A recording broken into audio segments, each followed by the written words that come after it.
Hello guys, today we'll talk how to make secure authentication between your GitHub actions and your AWS services. I know for many years we were using AWS secret keys for that, just create user, add roles, copy keys, and use GitHub actions. But that an old way and also it's not very secure. What problem with AWS key, you asked, and the answer is simple, it's security. When you create such keys, it's basically long-living keys that work for many years, and there is a big chance that this key can be compromised, stolen, or anything else.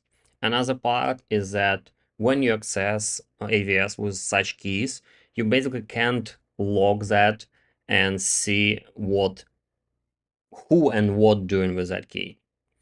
While switching, for example, to Open ID connection that we will talk about today, you can get secure way to authenticate with one-time tokens, and also you will be able to log all events of connecting and authentication with that provider. So each time when your GitHub actions, for example, will ask for authentication for AWS services, this event will be logged and you can see that someone accessing your services, and you can protect yourself if that was not you, but chance of that very small.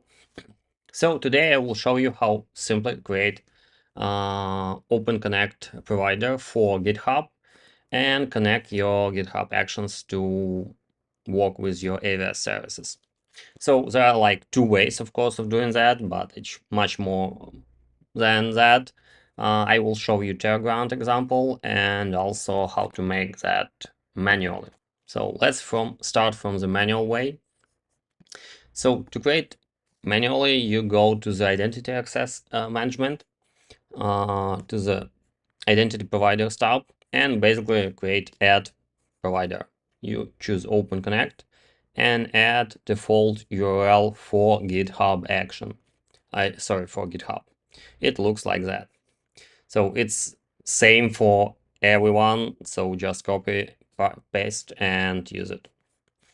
This provider created one per one account. So you don't need create it per service or per application, just for one account. After you've done that, you basically go to your roles and create role for your GitHub action. For example, I have two roles for frontend and backend here. They use the same identity provider, as you see. So with inline policy like that. So you just need to create a new role, use your web identity, choose your token authentication, choose your audience, it's the default one. Choose GitHub organization if you have GitHub repository branch. You can add a couple of them and basically create such role. After you created that, you basically go to your GitHub action and add authentication based on your role. So you copy your ARN from your created role and go to action and just insert your role ARN here, and that's all. So when GitHub action will run, it will call AWS. AWS will give it a one-time token that your GitHub action will use to authenticate with AWS services based on role and permissions that you gave. Very simple, no access token, no anything saved on your GitHub account, anything. It's the most secure way of connecting things right now. To make this with Terraground is basically the same. I very appreciate when people use default modules that you can find on Terraform registry. Why? Because it's much simplified how to work with that. For example, I use this Terraform modules for many stuff because it well programmed, and there is like very small issue, if any, and it's much simplified development, so you don't need to create from time to time some models by yourself. Just use models from the community. There are much more of them. For example, if you go to the registry, you can find different modules for different providers and just use them. You don't need to create it by yourself. So in most cases, just use models that create it. You will get much less problem with that. So we use EAM model with EAM OIDC provider for that. Basically, input very simple, just add URL of our GitHub token page, and that's all. The same for the role. You just use the same model just for EAM role and create your role for GitHub action.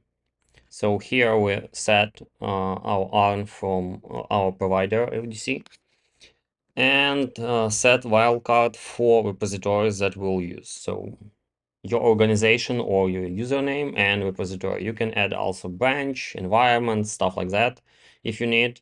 In most cases you don't, so just add it all. And then just inline all your policies. You can use default policies or you can use inline policies as you wish. So here, for example, I'm adding policy to give ability for the backend action. Sorry, GitHub action for backend deploy Docker images to ECR registry, and which will then will use it for Upper Runner to deploy the application. So every time you go, for example, to GitHub Actions, I will show you example. So for example, content, you have action, and example, I updated Cognitor here, and it deploying our application on AWS using this role, as you see, assumed role, and that. As I told before, you can basically track all this stuff with login from AWS to look for events from the authentication using OIDC provider. You go to the CloudTrail event history and choose event name, assume role with a web identity.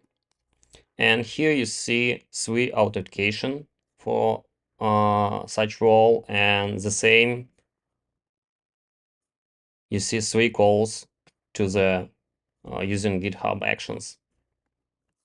And if you go to the assume role, you can sorry, for that event, you can see what was happening there. So that's very cool because you can track all the stuff. When using AWS keys, you can do that, and that means that if someone stole your AWS key and you don't know about that, they can get access to your AWS account, and you basically will not know about that for very long time until something bad happen. And that's why this type of authentication is much better than using AWS keys and secret keys. So I strongly recommend you to move to that stuff instead of using old way how we did that before. I'll also share all the code for Terraground deployment for that, so you can try it by yourself if you want. And please set likes, subscribe to my channel, and I will post new videos about architecture and AWS soon. So see you. Bye, guys.